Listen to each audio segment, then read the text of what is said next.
ইন্দুবালা ভাতের হোটেলের কচু বাটা রেসিপি আমরা কিন্তু কম বেশি সবাই শুনেছি, তবে আমি আজকে কি করে বানালাম এবং খেতে আসলে কতটা মজা সেটাই আপনাদের সাথে শেয়ার করব। তার আগে আপনি যদি আমার চ্যানেলটি সাবস্ক্রাইব না করে থাকেন তবে প্লিজ এক্ষুনি সাবস্ক্রাইব করুন। প্রথমে আমি এখানে একটি শোলা কচু নিয়ে নিয়েছি। আমাদের এখানে স্থানীয় ভাষায় এটাকে শোলা কচু বলে। পুরোটা বানাবো না, তাই কিছুটা অংশ আমি কেটে নিলাম। এবার এটার খোসাটা বেশ পুরু করে কেটে নিতে হবে, মোটা করে। স্ক্রিনে একটু দেখিয়ে দিচ্ছি। তারপর এভাবে 4 ভাগে ভাগ করে নিচ্ছি আর একটা গ্রেটারের সাহায্যে এটাকে ছোট করে নিতে হবে।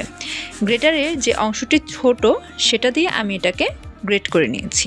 এবার একটি বাটিতে আমি পানি নিয়েছি এবং তার সাথে হাফ চা চামচ পরিমাণ লবণ নিয়েছি।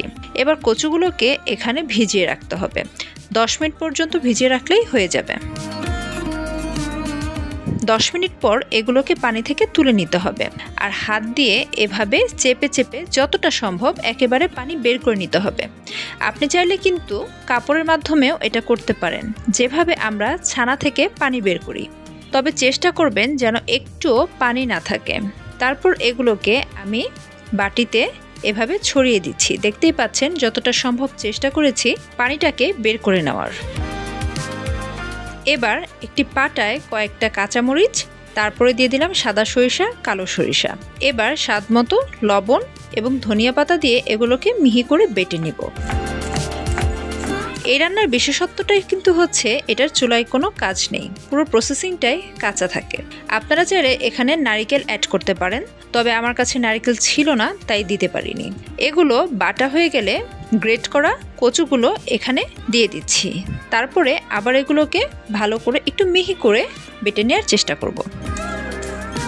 সবগুলো উপকরণ একসাথে বেটে মিশিয়ে নিলেই হয়ে যাবে আমার আজকের ইন্দুবালা হোটেলের সেই বিখ্যাত ভর্তা রেসিপি।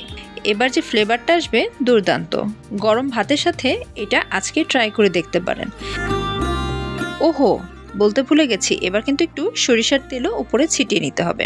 তবে আমি গরম ভাতের চাইতে এখানে চিতই পিঠাটাকে বেশি মিস করেছি। এটাও হতে পারে যে আমি এখানে নারকেল ব্যবহার করিনি, তাই হয়তো বা আমার কাছে সরিষার ফ্লেভারটা একটু বেশি এসেছে। তো যাই হোক, আজকে ট্রাই করে আমাকে কিন্তু কমেন্ট করে জানাবেন কেমন লেগেছে।